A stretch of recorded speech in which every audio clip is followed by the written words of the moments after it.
So this is going to be our interactive portion. So I will encourage folks, if you can, you don't have to come off mute now, but I will encourage you to come off mute. And if you would turn on your cameras, I would love for us to turn cameras on if you have them available. It just makes the interactive portion much, much better. So we're going to go ahead and kick this off with Julie Henshaw, our Deputy Director, and she's going to talk a little bit about strategic planning. So I'm going to turn it over to Julie.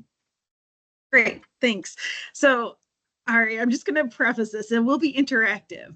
I'm going to be talking about stuff that my section works on, which sometimes is not super exciting or I think it's fun, but you all might not. So anyhow, I just wanted to preface that I will be asking questions throughout, and then we have some like prompts and some things to do more towards the end. And I have set a timer, so I will stay on time. So let's go ahead. So today, my objective today is to talk about all things strategic planning, and I boiled it down to 3 main sections: the rules, which I know you're dying to read, the purpose of strategic plans, and the pieces that are required to submit that plan, and then the form. We do have an online form for you to complete with your board. It does need to be approved by your board, and then you submit it by June 1st. And that is, so really the big driver behind this is how we allocate resources for your cost share programs. So it is essential. If you don't do it, if this does not get submitted, you won't get an allocation in July. Don't worry, we do follow up if things are tardy or missing. We haven't left anyone behind yet who didn't want to be left behind. So, so that is the real driver why it should matter to you. And I'll share some other stories of why it matters to the producers in your waters, in your county, as well as your board. And then I'll have some time for questions if you have them. But it is informal. If you have questions as we go, don't hesitate to raise your hand. I will be asking some questions, and I might ask you to raise your hand if you all know where that button is on the top of your screen as we go through. So you've seen this before. So I always like to talk about the purposes of our program. So I think sometimes repetition is good. So you might see a few of the slides that Brandy shared again, in maybe a slightly different format. So these are our 3 main cost share programs. And so whenever you're evaluating a potential project, I want you to put that lens on what is that resource concern on that operation, whether it's a private homeowner or whether it is a large farm. So for the ag cost share program, what are you trying to address? You want to raise your hand or type it in chat? Anyone? Water quality. Water quality on what kind of land? Oh, ag land. There you go. All right, great. All right, how about for our community conservation assistance program? What are we hoping to address there? What's our lens we should be looking at that project for? Oh, I couldn't hear you, Catherine. Water quality? Okay, good. But what kind of land? Non-agricultural. I can't hear you. I'm going to guess you said non-agricultural production lands. And so that is correct. Yeah, she did. It was just faint. Yeah. Okay, sorry.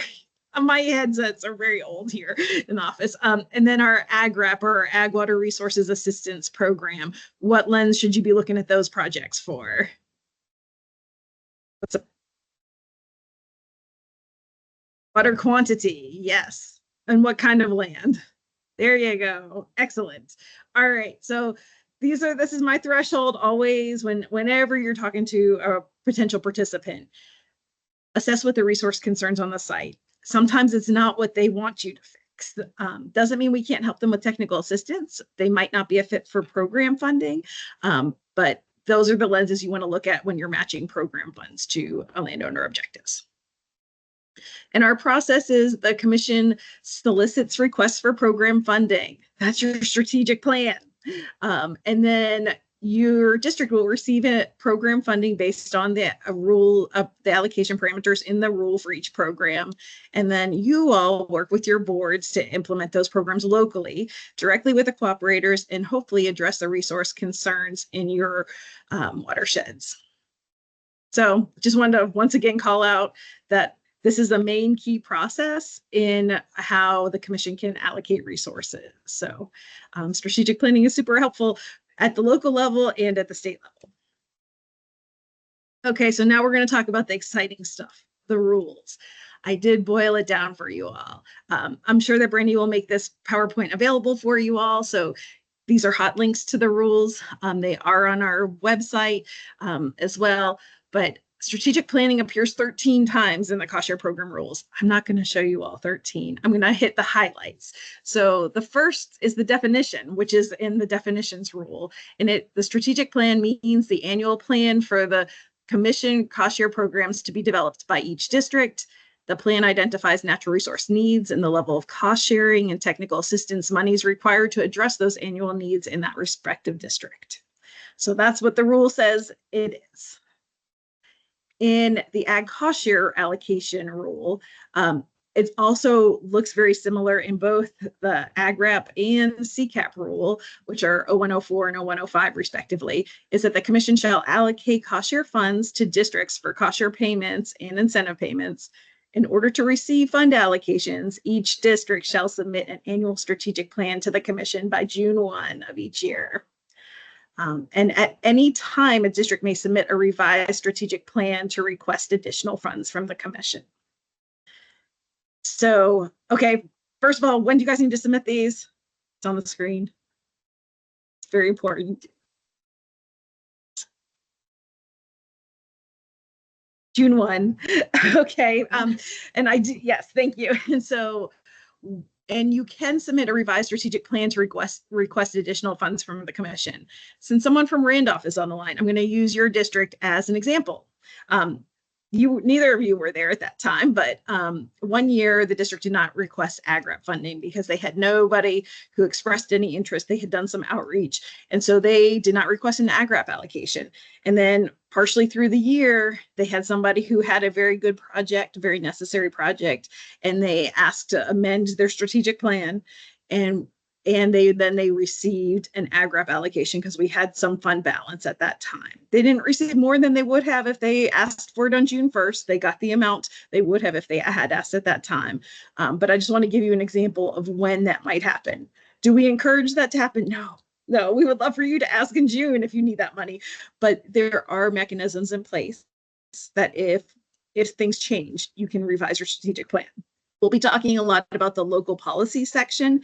And so those are some of the things that might change. Say you had a board member change who could sign the request for payments in between meetings. And so you could amend that if that change in leadership happened. Okay, so then just to answer a couple of the quick questions, how are cost share payments different from cost share incentive payments? And so that is dependent on the practice. We used to do a lot more incentives than we do currently.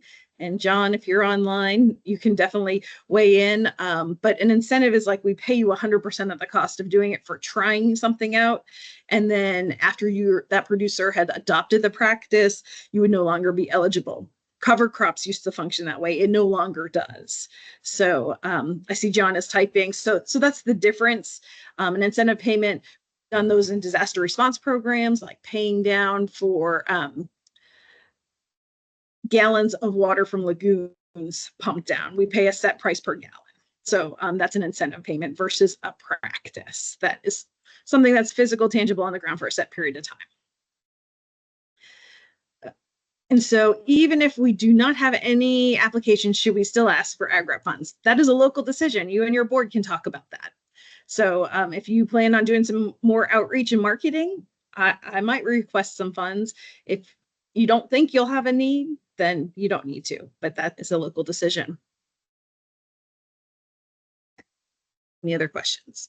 All right, so more rules. So the commission shall allocate funds. Oh no, there we go. Sorry about that. In 0107, that's about payments. The district establishes other criteria in its annual strategic plan for cost sharing percentages or amounts less than those allowable in our general statute. So what does that mean? That your board has the power to be more restrictive than state policies. And I think that's a really powerful tool. So if there are certain things that y'all would prefer to fund more of or less of, you can set caps on BMPs. You can change the percentage of cost share, although that's a little harder to track and administer, but it's still doable.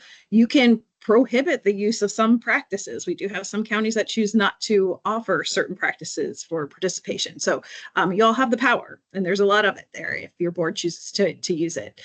And then in our district program operation rule, each district shall prioritize resource concerns for each program in its annual strategic plan. And your district shall target technical and financial assistance to facilitate BMP implementation. So, and I see that there's, okay, good. I see there's more correspondence on the incentive issue. And so if you have other questions, we can definitely address those offline, and John would definitely be your best contact for that. Yeah, okay, and Julie, I'll also monitor things and keep track so you don't have to. Okay, thanks. Yeah. And then, so any other questions on the rules on why you have to do a strategic plan, why it might be important for you? All right, so let's talk about the purpose and the pieces.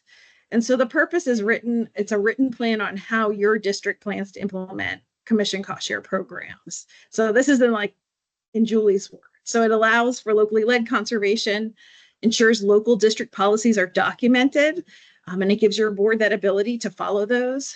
It also guides you as staff and your board in prioritizing applications for funding in an objective manner. So that way you treat applicants the same, use the same barometer or tools to evaluate them, and then hopefully fund the highest quality projects first. So you've seen this before in a different way, but the commission allocates funds to the district. And so the orange boxes are what the strategic plan is. So it allows your board to set those priorities so you can address your local resource concerns, because I'm just going to go out on a limb and say that Steven's projects that his board would like to prioritize are different than what Jessica and Sarah are going to prioritize and fund, just because you're on different ends of the state, and they do read differently. And I think that's the beauty of locally led conservation. Your board will adopt a written priority system for ranking applications, and then your boards are going to evaluate and approve program applications according to that system that they have developed. And these can change. They can be dynamic, and they should be dynamic based on what the resource concerns are at the time. So sometimes we get into a rut, if you will, of well, this works, so we're just going to keep doing things this way. Don't hesitate to ask your board questions of why do we give so many points for this parameter? Why don't we consider, performance parameters if somebody canceled a contract before? There's a lot of things you can do, and we'll talk about some of those in a minute. So when you go online or look at our template form, these are the main sections of the plan. Some basic background questions about who's filling it out, what your marketing and outreach strategies are, local policies. This section is so important and so impactful. So this is where you can set your caps for practices. You can determine who is authorized to sign requests for payments in between board meetings. You can, and that should be a board member, and you can name an alternate board member. So that way folks don't have to wait until your next board meeting to receive compensation for the work they've done. You can, set BMPs that you're choosing not to offer this year. There's a whole bunch of things you can do there. Written priority system, and that just asks how you evaluate projects, and we'll go through that form in a minute. And then how much money you're asking for each of the cost share programs and what your main target is. We also do collect information about your technical assistance funding requests. So how much money we're able to provide support for you as more of a grant-based on how your district administers cost share programs. So it's between $20,000 and $30,000 right now based on our current appropriation per year for the work that you do. And then we do also ask some questions about conservation practices that you've installed using outside funds. And by outside funds, we mean anything that you could have put in CS squared, but you got a grant or a municipal dollars. It's nothing that's tied to a federal farm bill, and it is not STRAP. So the plan is something that you're going to be working on before you open up your application cycle for the next year. Some of you probably keep a running list, and I encourage you to, as producers come in, even if you're out of money, you've got a list of people who've come in to talk to you. Hopefully you've gone to that site to determine if it might be a possibility or not. But that's kind of when we ask you to do that. But every June 1st, we ask you to submit this plan. And then the pieces. What are your required uploads? They are your ranking forms for each program, and then your district BMP certification form. And I do want to note, you'll pull that from CS Squared, but you do have to have it signed by a board member and notarized. So you can just print that out and then have those folks sign and notarize. So 5 top reasons why they're important. It focuses on resource concerns for each cost share program, gives priority to implementing or completing entire systems. You can use the impaired streams layer or high priority watersheds to focus funds in areas of greater environmental impact. It lets you highlight your local district priorities. Now, what do you all highlight locally? For those of you who've seen your plan, what are things that your district gives points for that might not be impaired waters? Is there anything special that you consider?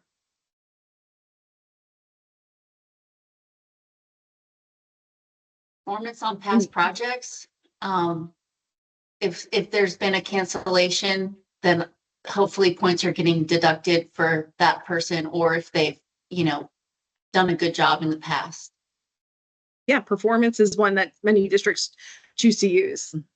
And you can both add and deduct points through your ranking form system. What else? Does anybody give additional points for folks who are in voluntary agricultural districts or enhanced voluntary agricultural districts? You can do a raise of hands. Okay. How about anybody give additional points if you're like in a perpetual easement or a longer term commitment for land? Okay. Yeah. So those are some of them jumping out. What about additional points if you've not been a program participant before? Okay. Yep. So we've seen that. And if you're a limited resources, a newer beginning farmer, some districts give points for those too. So these are just all things that you can consider including on your ranking form to help target funds. So, and of course, the impaired waters or impaired impacted streams initiatives, which Brandy mentioned, that is an additional way to get additional funding to kind of target really specific resources concerns in one part of your county. And then lastly, it removes that potential for the conflict of interest or and protects your district board and you so that you're evaluating projects the same. You're not giving people bonus points because they know somebody or because, they have a really great project. You're looking at that project, objectively, not subjectively, and you're using that same tool to assess every project that you're considering in that fiscal year. So you can't change your ranking form once you've used it once. You've got to keep it steady for the whole year. But you do have that opportunity every June to redo it. So yeah, the BMP certification form we can show at the end in CS Squared if we've got some time. And there is not a limit at the state level on how many contracts one cooperator may receive. There is an annual payment cap of $75,000 per year of what we can pay out annually, but there is not a number of contracts that they're eligible to receive before they have exhausted their opportunities. Some ideas to consider for your ranking form. How many of you batch applications? Meaning that you open an application period, kind of like a grant, and you hold it to a certain time. So Shannon, do you mind sharing how you all do that? Yeah, it doesn't come up quite as often now that, we had some changeover in my county, but we're trying to implement that back. So I'm still pretty new, but basically we just gather all our applications and conserve it in a waiting list. We rank them all together and then talk about them all at once. Okay, so what month are you proposing to do that or take them to the board? I don't know that off the top of my head. I believe there's one in June, July. It's the first month after the new funding period. Okay, so we allocate in July, so it might be So, July or August. July or Okay. August. I'm sorry. No, that's okay. That's okay. And then we have Um, another one, and then, if it comes up again where we need to have another, then we do it then. Okay, so that's a good way of doing it, that you have two opportunities for people to be considered for funding, but you hold them all and rank them and take them to your board at one time. And then you only take the ones that get funded have hopefully the most water quality benefit or water quantity benefit, depending on the program. Okay, how about assigning points for water quality or quantity benefits of the proposed project? Does anybody do that? Run any of the analysis tools on the front end? Some are easier to use than others. We're aware of that. We're working on it for you.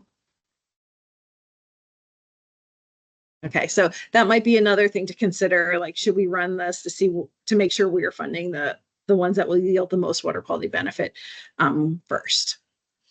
And then categorizing project scores into ranges for funding determination. So that means that you might, as Shannon mentioned, let's say at their August board meeting, they've collected applications from March through July, and they have ranked them. And so they have some kind of like scoring things. They have some that are highly qualified, some that are like qualified, meaning they're like okay, but they're not outstanding scores, and then some that are really low. So our recommendation would be you take your highly qualified or your a certain point value up and consider that and fund that at your first batching period. And then you hold the other ones that are like, okay, until your second batching period. This is something that we learned by the regional application work that Tom did through CCAP and Lorian has done through AgRep, is that there probably should be a minimum point threshold for qualification, because sometimes you get projects in and I mean, they could be like 10 out of 100-point scale and you feel a little bit guilty, but you don't have a way to say no if you still have money sitting on the table. So this just kind of gives you all a little bit of protection and make sure you're funding ones that do have notable resource concern improvements. And I do want to share some of the experiences I've had. We do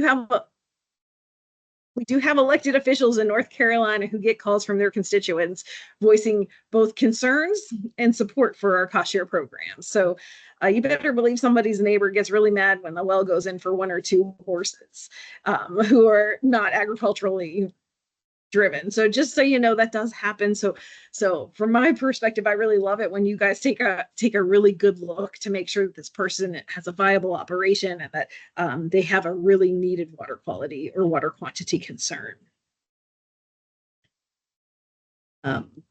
Okay, and so our team did develop some ranking forms. So special thanks to John and to Lorian for doing that, and I will pull them up in a second. I do see Jessica has a question. I was wondering when you would recommend doing the second batching period. Would that like be in March? Yeah, I would do it in the March timeframe. Okay.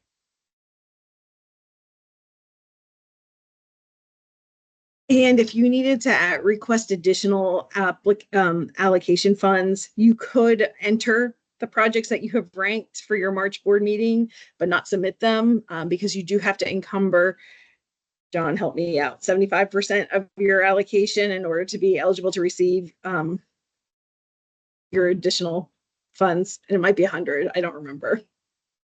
No, 75%. That's correct. Okay, good. All right. My coffee did work today. So yeah, so those are some tools that you could use, but I think spring is definitely a good time to do that. I wouldn't wait too long in the fiscal year, towards the fiscal year end, because you've got a lot of things that are due and that you have to work on. I'll go ahead and open some of these forms, and I do have them on my other screen if I can navigate it over. Okay, so let's go to, okay, here it is. All right, so where you can find this is, okay, so first of all, under general program forms, you can find the strategic plan online form submission and the district template strategic plan. We'll open those later, but it's under resources, isn't it? Or did I not have the right one open?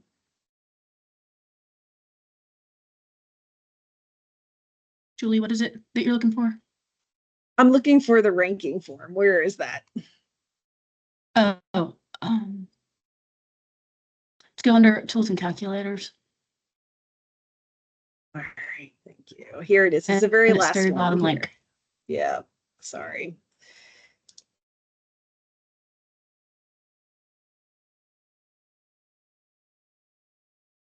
And while I pull this up, how many of you came to the February trainings by show of hands? Okay. So this is just that form, the simplified form that was shared for a sample ranking form. So, okay, great. So this will be a repeat for many of you, but you can find that online. And I just wanted to show you where it was. But as you can see, sometimes it takes me a few minutes to find it too. If you can't find it, don't hesitate to reach out to your cost share specialist or any of us, and we'll do what we can to get it to you and show you where it is. So we did have to follow some guidance from the State Department of Information Technology about how we set up our pages. So sometimes it's not as obvious as we'd hoped it would be. But anyhow, you can see this form does prioritize highly erodible land, those practices that would reduce the most soils or save the most soils. Larger farms received more, or larger acreages impacted by the dollars received more points. How close it was to perennial waters or streams. BMP target, and this is something that you could change. An AFO would be animal feeding operations. But you can see that's kind of where this district is suggesting prioritizing animal operations or stream bank work. And then how many livestock, and you can change this and it will calculate for you. So this is a tool you can edit this so that you can reflect your local priorities. And it does include questions about pasture, removing livestock from streams or waters, water supplies or specific watersheds. Are you targeting an impaired water? Is it a prioritized BMP? And that would be something that you would pull from your strategic plan. So you could list this, that say you really wanted to focus on livestock exclusion fencing, you could add that. Or if you wanted to focus on cropland conversion, you could add that. And if this was an application for that practice, you could get awarded those values, those points. This one does build in history about whether they're a new participant, whether they've canceled, those types of things, and does award funding for some of these other questions about whether they're a beginning or limited resource farmer and whether they're a member of an voluntary ag district. And this is a new one that I haven't seen a whole lot, but if an applicant has been requesting assistance for a long time, they give some additional points because they've been consistent with wanting to use funding. This example does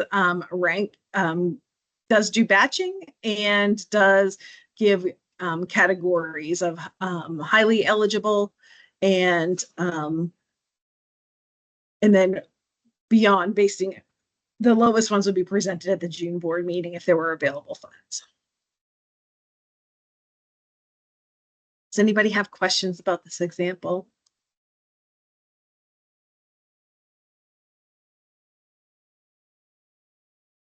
Okay. And then let me see if I can pull up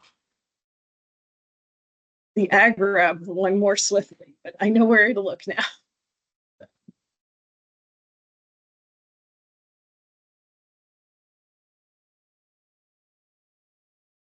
So you're going to go to programs and initiatives, AgriRab, and then you're going to look under resources and tools and calculators. And this one is a little bit different. It has a ranking tool at the end. See, look at that. I remember where that one was, Lorian. All right, so then I'm going to open this one. There you go. All right, see if I can make this a little bit bigger.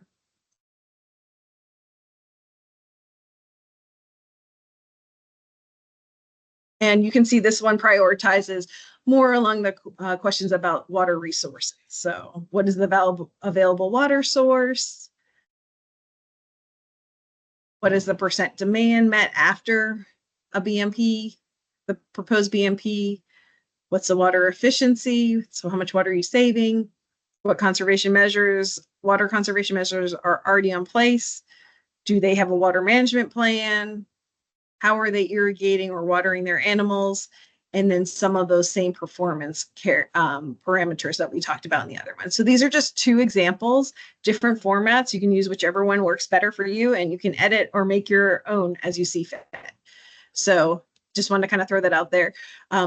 There is some additional questions that if you are watering produce, there's a produce safety rule. Make sure you talk with Lorian about that. If you have any questions about whether that is a covered commodity that's been irrigated, and what source of water you're going to use to do that, because that does matter and will impact those growers. And then if you are in the central coastal plain capacity use area, there's some additional provisions about withdrawing additional putting it more wells in a confined aquifer. So those are kind of the takeaways for that. Excuse me. All right. And then let's go back to my PowerPoint if I can find it. Thanks for your patience. It's Monday morning, folks. And then here's the form. I showed you where you can find the form, and then we'll go ahead. I do have it open. This is the online version of the form. We do have a Word document that you can download and fill out offline, so you can just copy and paste when you're ready to do that after your board approves it. Totally up to you and how you prefer to work. You will need, so you'll need a login and a password. Please write down what your password is. We can find your login, but we can't find your password. So we have had some folks who didn't pay attention to that step. Here's my recommendation too, and this is probably totally not safe. If you're an IT guru, you can disregard this. But I try to use the same username and password for FormSite. So that way I know I have a better chance of being able to access my information after I submit it. So that's just a tool I've learned after helping some of you who've forgotten, or some of your colleagues who've forgotten their password. But we always can export what has been submitted and send it back to you. So should you forget that, not have hit submit, we can access the unsubmitted version and send it back to you. Like I said, just contact your cost share specialist. Okay, so this is what the form looks like. It's pretty simple. There you go, Stephen, there's yours. And we want your email address. This is very important, the date your board approves the plan. So this has to go to your board before you can submit. We have had some folks who have taken it to their June meeting, even though the due date's June 1st, but I encourage you to take it to May if you can. If you can't, that's okay. Hit submit still, or have it in the system and let us know what's going on. And then we can submit it after that. We ask you to describe how you're doing outreach on the program. Then the methods that you'll be using. Here's where you'll be talking about your local policies, any limits that you impose that are more restrictive than state programs. Your written priority system. And these are the really important questions, like how do you prioritize who gets funded? Certain watersheds, BMPs, types of operations, first come, first serve. What do you do once you give them a score? What do you do if there's a tie on scores? Do you award all of your funding in your first batching cycle, or do you hold 50% for later in the year, or 25%? Do you automatically fund the next person on the list if they didn't get funded last year? So those are just some questions that we ask you to discuss with your board every year, and that can change. And then this is just your BMP dollar ones. Like I said, this is probably the most important for you all because that's how we give you your dollars. That actually goes into the allocation spreadsheet. We do have questions about the Impaired and Impacted Streams Initiative, and if you participate in the Conservation Reserve Enhancement Program, we do have, the commission sets aside additional funding directly for those 2 programs that are not competitive, and they're not through the regional, through the allocation parameters. Same questions about CCAP. CCAP does have some additional funding pools, but because of the low funding value, they have not been utilized to date or in a very long time. And then we just ask the same questions about AgRep. And then here's your technical assistance funding requests.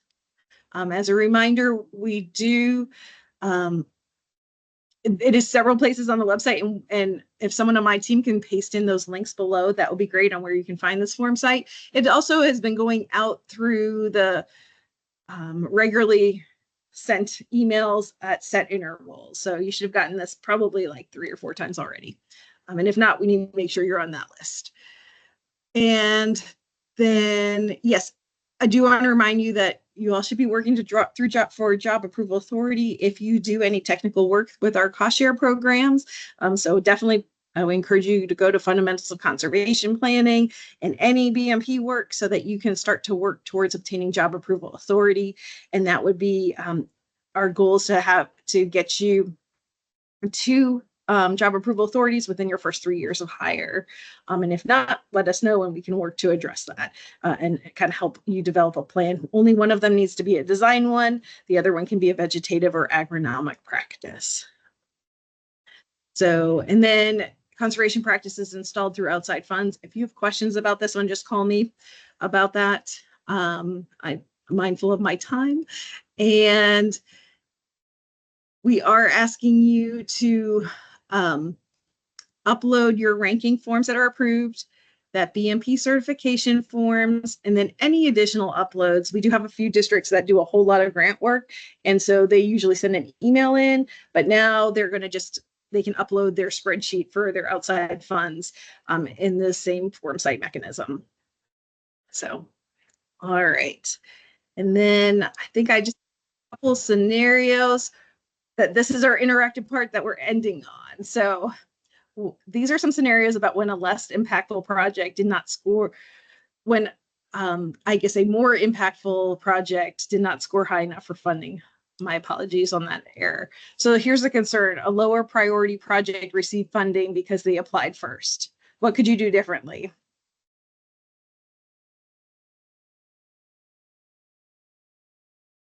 Anybody? Batch it. Okay. There you go. Potential solution. Start batching applications and have a minimum funding score or point ranges. Okay, what happens if you had one huge project and all funding went to that for one project? That's definitely allowable. But say your board of supervisors didn't like that and they didn't want that to happen next year. You can't change it this year, but what could you do differently next year? Hold back funds. Back funds, a local cap, excellent. Consider BMP payment caps and batching periods. Yep, good. Okay, what if you do your tiebreakers based on the date sign? So whomever came in first got awarded if their scores were exactly the same, but there was a much better project. What could you use or consider instead? Resource concern. Yeah, use another ranking question that's based on that resource concern to address the projects that receive the same score. So I think that's much better than the date they applied. They're going to be close no matter what because they got the same score, but what should you use to break that tie? So some ranking forms might give points for very similar questions a couple of times. What do you think? How could you fix that next year? Change the ranking form. So maybe revise the form to remove duplicative point questions. Consider the format of the template forms. That would kind of help narrow that down for you. So I think those are some good things. We see that a lot with irrigation, and Lorraine has a lot of examples, but where irrigation, you get points for going to a lesser system and you get more points if you're going to a different type of irrigation system. And some of them just, when you take a step back, you're like, oh, what are we really prioritizing? Okay. What if the concern is you only want to fund like cover crops, one BMP, but the next year your board's like, why do we only spend our money on this?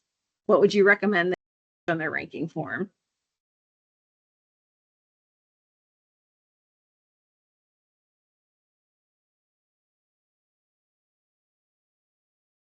You could deduct points if it wants to cover, if they want a cover crop, or they could give higher points to non-vegetative practices. Could be a way, or maybe focus on like, what's a resource concern we're trying to address, or Is there a certain watershed they're most interested in doing work on? That was not my best example, sorry. What about if your form is confusing or could be misinterpreted? How many of you read yours and you're not quite sure how to assign points for some of the questions? Has anybody had that? Maybe they were all great. Perfect. Okay. Yeah. I have read some of them and I know, and I've talked to someone and said, oh, I would do it this. And they're like, no, you do it this way. So what could you do differently if your form has a question that might be confused or filled out differently by different people?